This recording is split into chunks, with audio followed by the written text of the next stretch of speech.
துடியலூர் அருகே பன்னிமடை தாளியூர் பகுதியில் அதிகாலையில் நடைபயிற்சி சென்றபோது நடராஜ் என்பவரை காட்டு யானை தந்தத்தால் குத்தி தூக்கி வீசியது.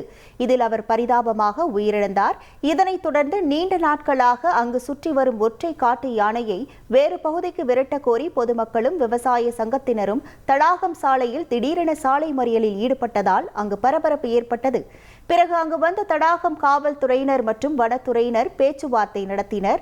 அதேபோல அங்கு வந்த கவுண்டம்பாளையம் சட்டமன்ற உறுப்பினர் PRG அருண்குமார் நடராஜ் குடும்பத்தினருக்கு ஆறுதல் கூறியதோடு உரிய நடவடிக்கை எடுப்பதாக உறுதியளித்த பிறகு போராட்டம் கைவிடப்பட்டது. இதனால் அங்கு சுமார் 2 மணி நேரமாக போக்குவரத்து பாதிக்கப்பட்டது.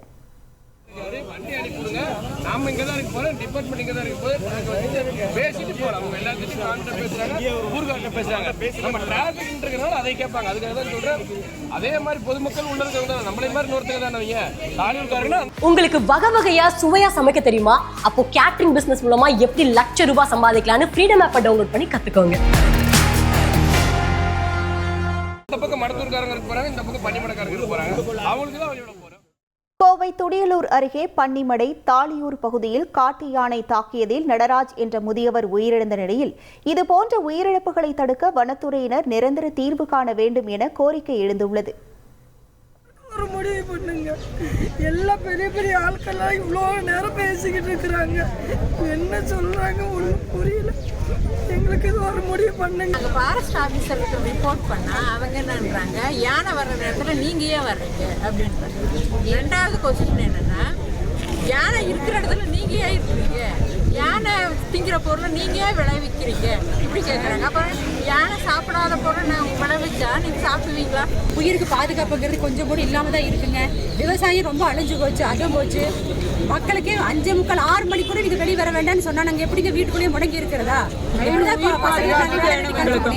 உயிர் பாதுகாப்பு இல்ல, விவசாய பாதுகாப்பு போச்சுங்க. இன்னைக்கு உயிர் பாதுகாப்புக்கு நாங்க போராட வேண்டிய இருக்குதுங்க. ரோட்டுக்கு வந்தாதான் எல்லாமே நடக்குது. எல்லா அதிகாரியும் அப்பதான் வர்றாங்க. அதுக்கு அடுத்து யாரும் எதிர்பார்க்கவும் வர்றதில்ல. வனவிலங்குகள் பாதுகாப்பு சட்டப்படிக்கு மனித உயிரை கொன்றால் அதை டிரான்ஸ்லோகேட் பண்ணலாம். அதுக்கு மாடங்களேனா அதை சுட்டுக்கொள்ளறதுக்கு வனத்துறை அதிகாரிக்கு, மாவட்ட வன அதிகாரிக்கு அதிகாரம் இருக்குது. இது மேற்கொண்டு நாங்கள் இந்த DFO லெட்டரை என்க்ளோஸ் பண்ணி PCCFக்கு ஒரு மெயில் அனுப்ப போகிறோம். இந்த மாதிரி மனித உயிர்கள் சம்மந்தப்பட்ட பிரச்சனை 48 மணி நேரத்துக்குள்ளே இதுக்கு நீங்கள் பர்மிஷன் கொடுத்தாகணும்.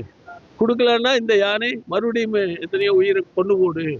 அப்படி நீங்கள் 48 மணி நேரத்தில் கொடுக்கலைன்னா உயர்நீதிமன்றத்தை நாடுவதை தவிர எங்களுக்கு வேறு வழி இல்லைன்னு ஒரு கடிதாசி இப்போ அனுப்ப போகிறோம்.